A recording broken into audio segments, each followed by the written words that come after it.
හැමෝම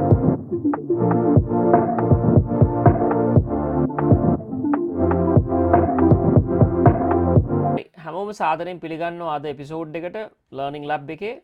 එතකොට අපි අද ප්‍රධාන වශයෙන් කතා කරන්න යන්නේ කොස්ට් එක කියන එක කොහොමද කළමනාකරණය කරගන්නේ. දැන් අද කොස්ට් එක යටතේ මම ප්‍රධාන වශයෙන් කරුණු තුනක් ඩිස්කස් කරන්න යනවා. පළවෙනි එක තමයි එනර්ජි එක, දෙවෙනි එක තමයි ලේබර් කොස්ට් එක, තුන්වෙනි එක තමයි සප්ලයර්ස්ලත් එක කොහොමද ඩීල් කරන්නේ.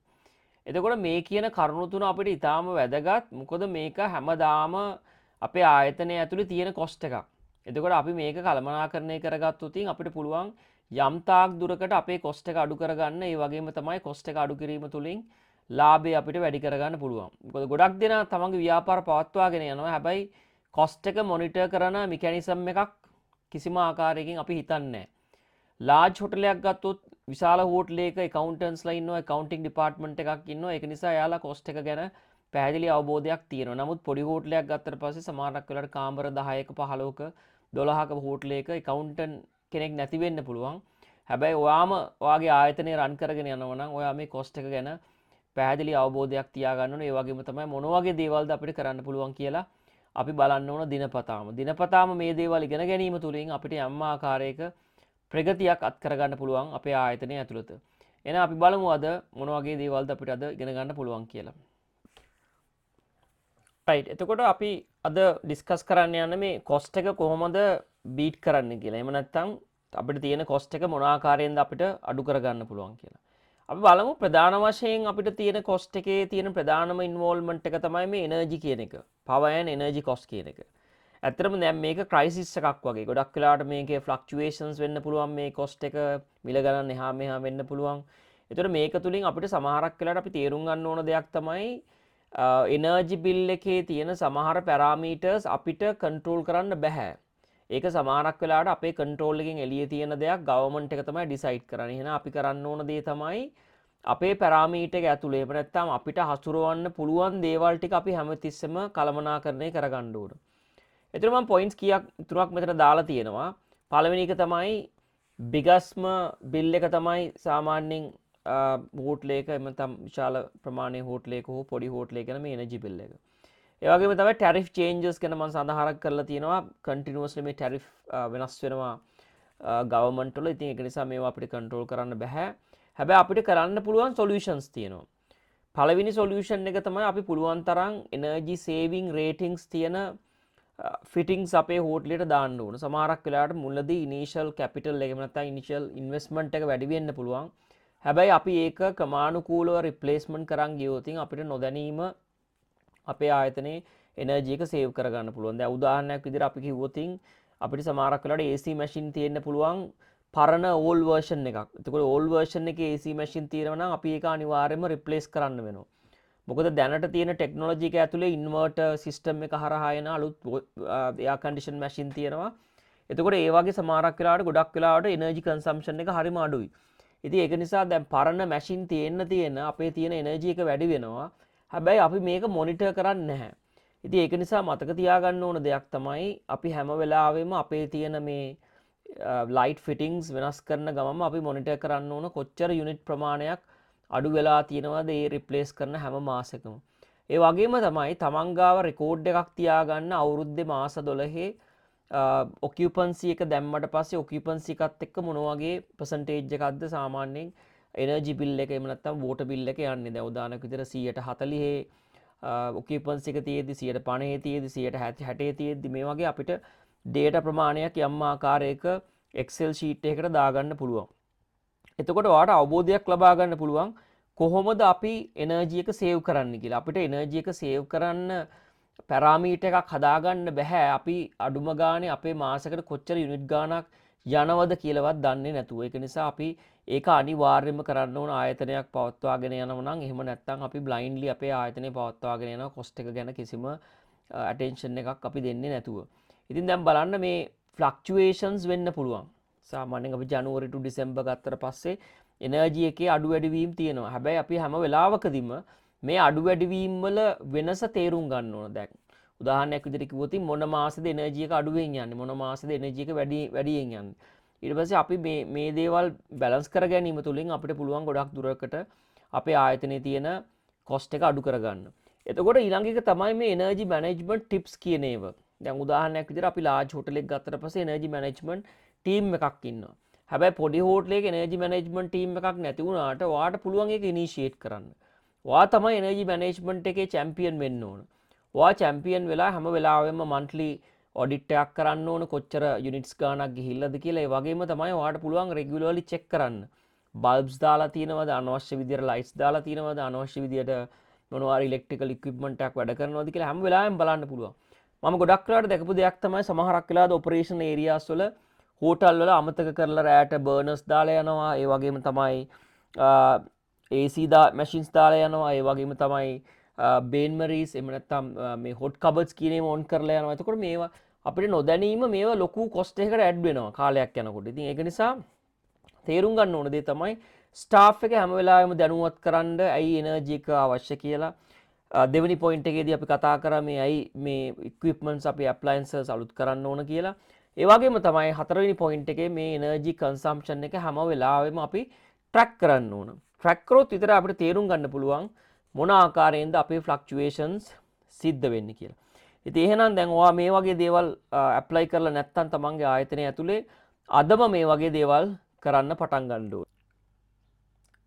රයිට් මම ස්ලයිඩ් එකේ සඳහන් කරා මේ බෙන්ච්මාර්ක් කියන එක අවසාන පොයින්ට් එකේ. අපි බලමු මේ බෙන්ච්මාර්ක් එකක් කියන්නේ මොකක්ද කියලා. දැන් උදාහරණයක් විදිහට අපි ලාර්ජ් හෝටල්ස් වල මේ බෙන්ච්මාර්ක් හැම වෙලාවෙම යූස් කරනවා. දැන් ඔයාට ඔයාගේ SME එක ඇතුලේ ඔයාගේ පොඩි හෝටලේ ඇතුලේ ඔයාට පුළුවන් මේ බෙන්ච්මාර්ක් හදාගන්න. මම අර කලින් කිව්වා වගේ Excel sheet එකකට ගන්න යුනිට් ප්‍රමාණය. මේක ලොකු සයන්ස් එකක් නැහැ. ජනවරි වල ඉඳලා ඩිසෙම්බර් වල වෙනකන් Excel sheet එකක් Excel sheet එක ඕපන් කරලා ඒකේ columns දාලා වම් පැත්තට electricity bill එක, water bill එක තුනම දාන්න. ඉස්සෙල්ලා ඔයා මොනිටර් කරන්න bills ටික බලලා ජනවාරි මාසේ කොච්චරද, පෙබ්‍රුවරි කොච්චරද දාගෙන යන්න ඉස්සරහට. එතකොට ඔයාට පුළුවන් waste එක ඒ වගේම තමයි occupancy එකත් ඊට යටින් දාගෙන යන්න. ඊට පස්සේ ඔයාට බලන්න පුළුවන් මේ occupancy එකේ කොච්චර units ගාණක් ගිහිල්ලාද කියලා. අපි දැන් අවුරුද්දක් ඒක මොනිටර් කරලා ඊළඟ අවුරුද්දේ අපි ඒක බැලුවොත් ඒ කන්සම්ප්ෂන් එක සමාන වෙන්න ඕනේ. එහෙම නැත්නම් ඒ කන්සම්ප්ෂන් එකේ ලොකු වෙනසක් තියෙනවා නම් එක්කෝ වේස්ට් එකක් කොහේ හරි තියෙන්න ඕන. එහෙම නැත්නම් අපි මොනවා හරි අලුතෙන් ඇප්ලයන්සස් ඇඩ් කරලා තියෙන්න ඕන. එතකොට දැන් මෙතනදී ඔයා තේරුම් ගන්න ඕන දේ තමයි දැන් බෙන්ච්මාර්ක් කරන්න පුළුවන්. දැන් උදාහරණයක් විදියට සීසන් එකේ නොවැම්බර් ඉඳලා ඒප්‍රිල් වෙනකන් මාසෙකට යුනිට් මෙච්චරයි යන්න ඕන. අපි හිතන X කියලා ප්‍රමාණයක් එක්ක යුනිට් 100ක් වෙන්න පුළුවන්, එක 200ක් වෙන්න පුළුවන්. එතකොට ඒ ප්‍රමාණය ඇතුලේ ඒ ටාගට් එක ඇතුලේ අපි හැම වෙලාවෙම ඉන්න ඕන. ඒ වගේම තමයි අපි පුළුවන් තරම් try කරන්න ඕන ඒ යුනිට් ප්‍රමාණය අඩු කරගන්න. සමහරක් වෙලාවට ඒ යුනිට් ප්‍රමාණය අපි යුනිට් 5කින් 6කින් 10කින් අඩු කරගත්තොත් අපිට පුළුවන් ස්ටාෆ් එකට රිවෝඩ් කරන්න. මොකද එයාලටත් එතකොට පොඩි මොටිවේෂන් එකක් තියෙනවා එනර්ජි සේව් කරන්න කන්ට්‍රිබියුෂන් එකක් දුන්නා කියලා. දැන් මගේ කලින් වීඩියෝ එකේ මම කතා කරේ සස්ටේනබිලිටි එක ගැන. එතකොට මේ සස්ටේනබිලිටි කියන කන්සෙප්ට් එකට ඩිරෙක්ට්ලි කන්ට්‍රිබියුට් කරනවා මේ එනර්ජි සේවිං කියන පැත්ත. ඒ වගේම තමයි එනර්ජි සේවිං එක අපේ කොස්ට් එකට ඩිරෙක්ට්ලි ඉම්පැක්ට් කරනවා. ඒ කියන්නේ අපේ කොස්ට් එක අඩු වෙනවා. කොස්ට් එක අඩු වෙනකොට අපේ ප්‍රොෆිට් එක වැඩි වෙනවා. ඉතින් ඒක නිසා මේ වගේ පොඩි ටූල්ස් අරගෙන තමන් මොනවා හරි දෙයක් මොනිටර් කරන්න try කරන්න. එනර්ජි බිල් එක, වෝටර් බිල් එක ඒ මාසෙට එන එක දාලා සෙටල් කරලා ඉන්න එක නෙමෙයි ඔයාලා කරන්න ඕන. ඔයාලා හැමදාම ඒක මොනිටර් කරලා යම්කිසි දෙයක් එහෙම නැත්නම් තමන්ගේ ආයතනය ඇතුලේ එනර්ජි කන්සම්ප්ෂන් පැටර්න් එක identify කරගන්න. that is very important, right? එහෙනම් අපි බලමු ඊළඟ critical concern එක. එතකොට ඊළඟ critical concern area එක තමයි මේ ingredient cost කියන එක. එහෙම නැත්නම් supply and ingredient price fluctuations කියන එක. එතකොට දැන් ගොඩක් වෙලාවට දැන් large හෝටලයක් එක අපි compare කරොත් large හෝටල් වල suppliersලා ඉන්නවා. එතකොට suppliersලාත් එක්ක negotiate කරපු contracts වලට ඇවිල්ලා යම්කිසි price quota එකක් ඇතුලේ තමයි භාණ්ඩ මිලදී ගැනීමක් කරන්නේ. හැබැයි අපිට මේක කරන්න බෑ පොඩි හෝටලයක. මොකද අපි පොඩි ප්‍රමාණයක් මිලදී ගන්න නිසා ගොඩක් වෙලාවට අපිට කඩේට ගිහිල්ලා තමයි මේ බඩු ටික ගන්න වෙන්නේ. එහෙම නැත්නම් සුපර් මාකට් එකකට ගිහිල්ලා.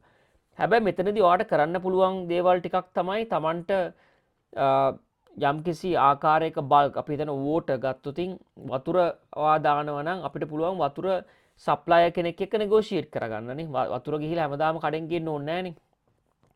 වතුර ඩිස්ට්‍රිබියුට් කරන සප්ලයර් කෙනෙක් එක්ක යම්කිසි මාජිනල් එහෙම නැත්නම් අඩු ප්‍රමාණයකට අඩු ගාණකට අපිට පුළුවන් වෝටර් සප්ලයර් කෙනෙක් හොයාගන්න. ඒ වගේම තමයි ඔයා බලන්න ඔයාට හැමදාම අවශ්‍ය වෙන ඉන්ග්‍රීඩියන්ට්ස් මොනවද තියෙන්නේ කියලා. එතකොට ඒවට ඔයාලට පුළුවන් සප්ලයර්ස්ලා නෙගෝෂিয়েට් කරලා යම්කිසි රේට් එකක් ඇතුලේ ඒ සප්ලයර්ගෙන් මොකද ඒක සප්ලයර්ටත් වටිනවනේ එයාට කස්ටමර් කෙනෙක් වෙනවා ඔයා. ඒ වගේම තමයි මේක වින් වින් සිටුේෂන් එකක්. එතනදී ඔයාට වෙන ප්ලස් පොයින්ට් එක තමයි අර මාකට් එක ඇතුලේ වෙන ප්‍රයිස් ෆ්ලක්චුවේෂන්ස් වලින් ගැලවෙන්න පුළුවන්. ඒ වගේම තමයි යම් යම් භාණ්ඩ ඔයාට හිතනවා නම් ඒක මූව් වෙන ප්‍රමාණය වැඩි නම් ඔයාට පුළුවන් බල්ක් එකක් ගේන්න.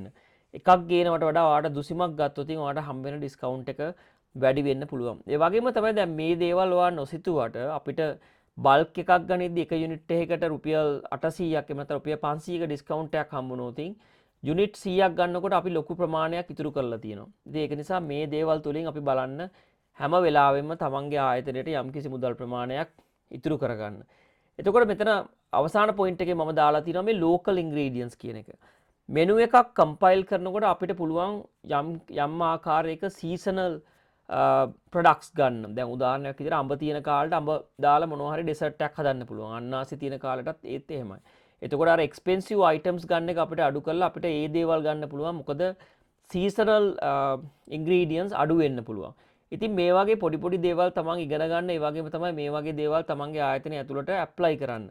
ඒතකොට ඇප්ලයි කරනකොට තමයි තමන්ට ඉෆෙක්ට් එක බලා ගන්න පුළුවන්. ඒතර අපි යමු ලාස්ට් පොයින්ට් එකට. මම ලාස්ට් පොයින්ට් එකේ දාලා තියෙන මේ ස්ටාෆ් එක පිළිබඳව. දැන් මේ ස්ටාෆ් එක කියන එක දැන් මගේ එක වීඩියෝ එක මම කතා කරා ලේබර් ෂෝටේජ් එක ගැනත්. එතකොට මේ ලේබර් කියන ගැටලුවට අපිට කරන්න පුළුවන් හොඳම විසඳුම තමයි මම කිව්වා වගේ අපිට අපේ හොටෙල් එකේ තියෙන කියන්නේ ෆන්ක්ෂන්ස් සම්පූර්ණයෙන්ම ඇනලයිස් කරන්න. ඇනලයිස් කරලා බලන්න ඔයාට ෆික්ස් කොච්චර ස්ටාෆ් ප්‍රමාණයක් අවශ්‍ය වෙනවද? ඒ වගේම තමයි ෆික්ස් නැතුව කැෂුවල් විදිහට ඔයාට ස්ටාෆ් එක ගන්න පුළුවන්. දැන් උදාහරණයක් විදිහට F&B ඩිපාර්ට්මන්ට් එකට ඔයාට පර්මනන්ට් 10ක් තියාගන්න අවශ්‍ය වෙන්නේ නැහැ ඔයාගේ හෝටලෙට. ඔයාගේ හෝටලෙට පර්මනන්ට් ස්ටාෆ් එක 10 නම් ඕන. ඔයාට පුළුවන් පර්මනන්ට් 4ක් තියාගෙන ඉතුරු 6 දෙනා කැෂුවල් ගන්න පුළුවන්. ඩිමාන්ඩ් එක වැඩි දවසට එයාලට හොටෙල් ස්කූල් එකකට හරි එතකොට ටෙක් එකකට හරි වගේ කොලෙජ් එකකට කතා කරලා කොලෙජ් එකක් එක කොන්ට්‍රැක්ට් එකකට ඇවිල්ලා මොකද එතන ඒ ඉගෙන ගන්න ළමයින්ටත් ඒක හොඳයි. එයාලටත් යම්කිසි මුදල් ප්‍රමාණයක් ලබා ගන්න පුළුවන්. ඔයා ඩේලි රේට් එකකට ඔයාට පුළුවන් නෙගෝෂියේෂන් එහෙම නැත්නම් නෙගෝෂියේට් කරගන්න ඒ ආයතනත් එක්ක. ඉතින් මේක තුලින් අපිට පුළුවන් ලේබර් කොස්ට් එක අඩු කරගන්න. ඇත්තටම ලේබර් කොස්ට් එක එන්නේ ෆික්ස් කොස්ට් එක යටතේ.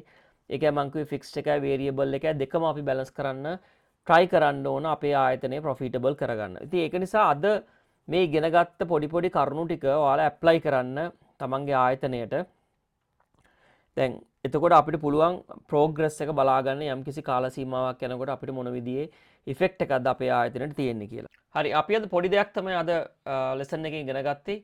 ඉතින් මේ ඉගෙනගත්ත පොඩි දේ වුණත් කමක් නැහැ තමන්ගේ ආයතනයට ඇප්ලයි කරන්න. කොස්ට් එක කොහොමද කළමනාකරණය කරන්න කියලා. මොකද පොඩි පොඩි දේවල් කාලයක් තිස්සේ ඉගෙන ගත්තම තමයි ලොකු ඉෆෙක්ට් එකක් තමන්ගේ ආයතනයට වෙන්නේ. එහෙනම් channel එකත් එක්ක රැඳිලා ඉන්න අලුත් දේවල් ඉගෙන ගන්න. අපි ඊළඟ එපිසෝඩ් එකකින් හමු වෙමු තවත් මාතෘකාවකින්. ඔයාලට සුබ දවසක්. Wish you all the best.